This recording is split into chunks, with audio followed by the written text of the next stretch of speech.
Hello, class. I wanted to introduce you to a handout that I made for another class, and I thought it would be helpful in our doing a survey of the history of Christianity in the United States. This handout is really a brief timeline related to the secular study of religion in the United States. But if you think about it, this is a religious studies class where we're studying Christianity in a secular academy. There's a history of how that came to be. How is it that we have secular universities as well? So this is a way of looking at both the study of religion and the study of Christianity and the history of Christianity in America. So what I've done is made an interactive timeline, and it has links that you can click on to get more information. I'm not going to go into a lot of detail, but just go do an overview of the history so that you have a little working knowledge of why we study Christianity the way we do in the academy. And you can click on any of these and get more information. I use Wikipedia because it's a good source for getting some information, and they have good footnotes that you can follow for more information. So I would encourage you to read up on some of these pieces in the timeline.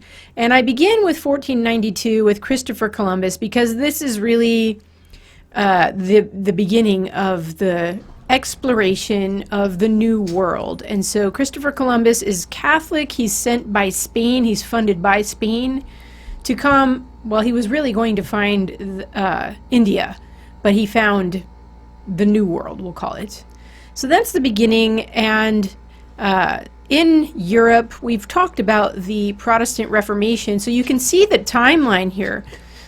We talked about the Reformation and the circumstances leading up to the Reformation, political changes, religious changes and questions, and we've talked about the concerns of the Reformation under Martin Luther. This is just to remind you, he had questions about the authority of Scripture versus the authority of the church. He thought that there was a priesthood of all believers versus priests as intermediaries. He thought salvation was by grace through faith versus salvation by works. And we also talked about the concerns of the Reformation under John Calvin, about divine sovereignty, God's rule, purity of worship versus tradition. This is important because this purity of worship is going to carry over into the New World. And we also talked about synodical versus hierarchical church structure. Remember, synodical is where the church leadership comes from among the people, like representative government. Representative government may have been influenced by this synodical model of church government, partially. So we have the Reformation, and we also talked about Christendom. And so we have this, one scholar, Charles Taylor, calls it, maybe it's Peter Berger, calls it the collapse of the sacred canopy. And that's where Christendom is no longer unified in language, Latin, in religion, Roman Catholicism, in political structure, the authority of the church. And these things change in feudalism. So we have new forms of economics coming in, challenges to the authority of the church, nation states forming, and not only that, technology and science starting, and the desire for greater resources. And so this is what leads to these explorers going out. So Christopher Columbus going out on behalf of Spain is so that he can find resources for Spain, so Spain can gain more power and more luxury in the world. So we have this idea of colonizing, which is going to be a problem in the modern period, right? In the postmodern period. But colonizing has two components. It has a economic component where they want to gain wealth, and a religious component where they want to spread Christianity through missionaries. So there's going to be a missionary impulse in the New World as well. And I think Christopher Columbus had mixed motives. He wanted to explore and discover. He wanted to bring back wealth for Spain, and he wanted to spread Christianity.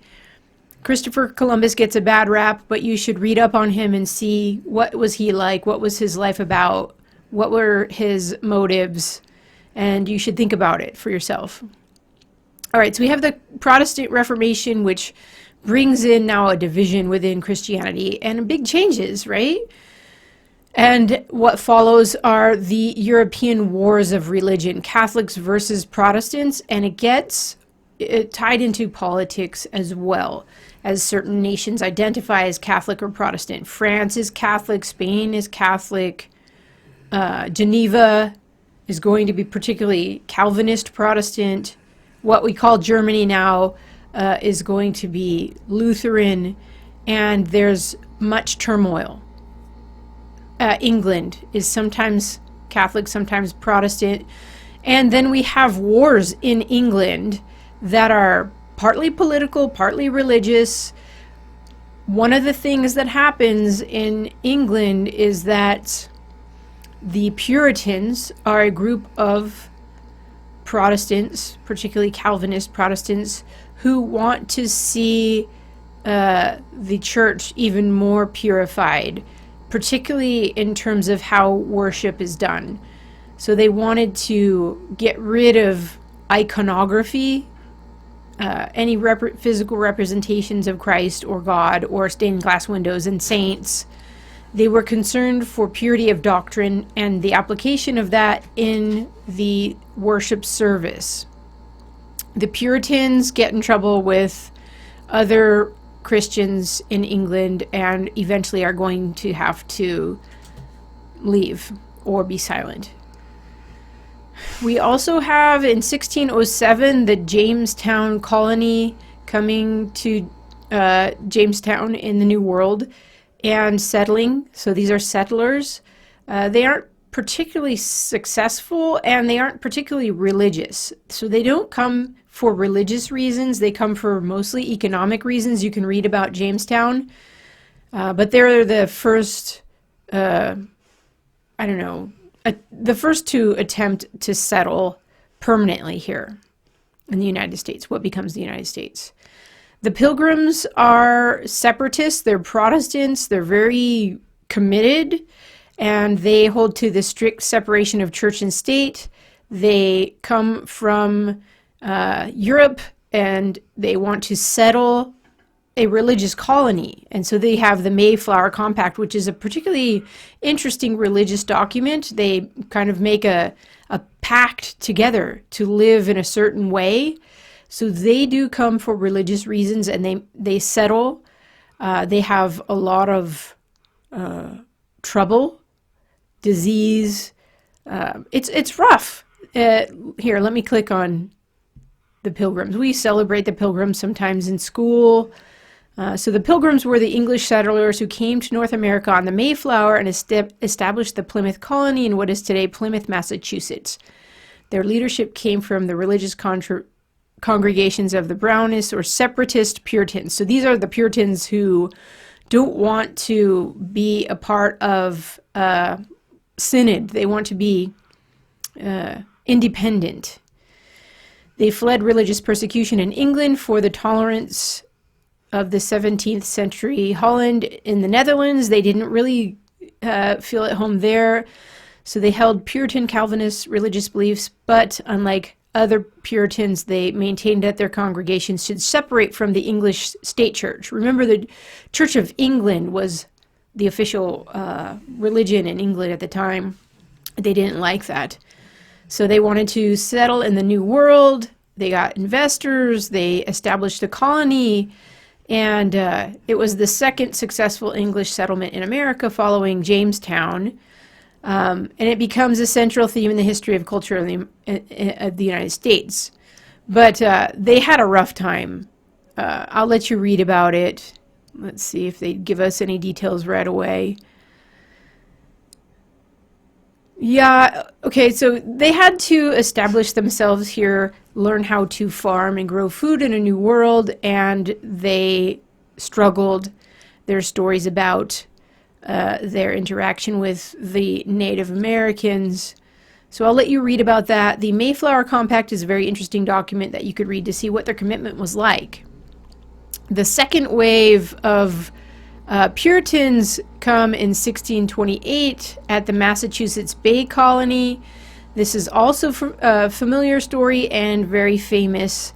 They were settling in America in the 17th century around the Massachusetts Bay. The province of Massachusetts Bay comes out of that, and they do a little bit better than the Pilgrims, and they okay, here, the colonists initially had good relations with the local Indian populations, but frictions developed, which ultimately led to the Pequot War and then King Philip's War. So they come over, and the circumstances are harsh. They're going to engage with the native people, but eventually they get settled. And we can read here some documents that are important for the settling of the Puritan colonies in Massachusetts Bay. There's this City on a Hill document from John Winthrop, who is a very famous theologian. In this document, maybe I can just click on it really quick. No, it's not going to let me. The City on the Hill is where the Puritans have this desire to be a witness to the world, particularly to England, by setting up an ideal Christian community. And it's a very interesting ideal to have, but shortly after, divisions come into the colony, particularly through Roger Williams, and some of the Salem witch trial controversy comes in here, where there are divisions in how to interpret particularly what is the role of the church. So Roger Williams leaves and forms Rhode Island. He thought they should be even more pure, more separatist. So he's a very interesting character. I'll let you look him up and read about him. And the Puritans, as soon as they come, they start a community, a church, and a university. They very much valued education, and so they founded Harvard University. And Increase Mather is a very famous theologian. He's the first college president. So you can see this is the first university in the New World. And they thought it was very important to have an educated, intellectual pastorate. So the pastors go to this university to be trained. That's the original intention of the university in the United States, or in the New World, to train pastors, to have educated, thinking pastors. Back in Europe in 1648, we have the Peace of Westphalia and the end of the religious wars in Europe. I put this in here because it's a particular interest of mine, and it is particularly interesting for the area of the world in which I live. I live in Arizona, and Father Eusebio Francisco Kino is a very important, let's look him up. I think he is a Franciscan, but I could be wrong. Let's see. He is Italian, but he's part of the living in an area that was then the Holy Roman Empire, and he wants to be a missionary. Oh, he knows German, okay, and Latin. He is going to be sent again by Spain, but I want to know if he is, I think he's a Franciscan. Boy, I wish they would just put that right up front for us.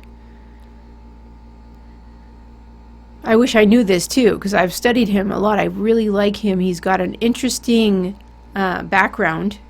I'm going to say he's Franciscan, but I could be wrong. And it's the Francisco that makes me think that. He's sent to northern Mexico, southern Arizona, and he plants several missions that are still there. The mission of San Javier del Bac is near Tucson, Arizona, and he was one of the persons who started that mission. And I'm bringing this up because people think, oh, missionaries are bad. We're kind of trained to think that they're imposing their Christianity on people. But what Father Kino brought to this area of the world was pretty much civilization. He brought with him how to raise cattle, how to do cattle herding. He brought cartography. He made maps from Arizona to Southern California. People used to think that the Baja Peninsula was an island, and he showed them, no, this is part of California. He found water all around the desert where people could find water. And he brought Christianity to the Southwest. He was Catholic. So the Franciscans are Catholic. I'm really hoping he is Franciscan. So you guys can Google it and find out for me. Later on, they have to leave. They're kicked out of the New World. They're called back by the Catholics. But he is a very important person for the desert Southwest. There are other important missionaries that establish missions in California. So I will let you look them up.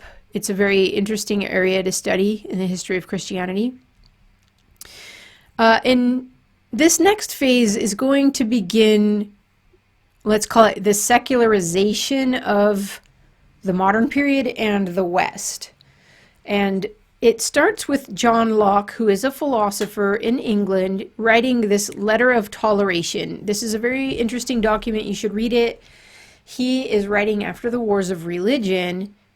He's concerned about doctrinal division, that Catholics and Protestants themselves are fighting over theological matters that he thought were insolvable. We can't figure this stuff out. Now, that's a symptom of his skepticism, but what he proposes is, since we can't agree on doctrine divides people, when in the public sphere, let's only talk about God from general revelation and only talk about morality from general revelation. So he hasn't given up on the existence of God or morality, but he has given up on the possibility of public discourse about religious, particularly Christian doctrine. So this begins the trend towards the separation of church and state and the separation of public and private discourse. So it's a very interesting letter where he's proposing, hey, let's make these divisions so that we don't go to war again. Maybe he's right. Maybe when you have a diversity of views, it's better to resort to common ground to talk about divisions. But it does sort of lead us into a new direction in terms of what is possible for the secular public life. In 1701, back in the New World, we have the founding of Yale University by the Congregationalists. The Congregationalists are Protestant, Reformed people who wanted independent congregations. They're very similar to the Protestants who hold to the Westminster Confession of Faith, but they have the, I think it's called the London Confession, which is slightly different and allows for independent congregations. But they start Yale. So I'm giving you this so that you can see the first universities. The oldest universities were at one time religious, Christian. Back in England, 1711 to 1776, David Hume, a very famous skeptic philosopher, he is going to raise serious questions to the proofs for the existence of God, particularly St. Anselm's ontological argument and St. Thomas Aquinas's cosmological argument. He's also going to raise questions about the design argument. So all of the arguments that Christian philosophers had been using to support Christianity come under attack by David Hume. This is also going to lead to further skepticism in the philosophical world and fideism in the religious world. So this is a big challenge. And I would say his challenge is still out there for us to take, to respond to. But he is going to bring in some deep skepticism for belief in God based on proofs. So what do? Either give up belief in God or go to fideism, or you give a counter argument, which doesn't seem to be what the Christians have really done. In 1746 in the New World, we have the founding of Princeton University by the New Light Presbyterians. New Light Presbyterians are influenced by some revival movements in the United States. I guess it's not the United States yet, in the New World.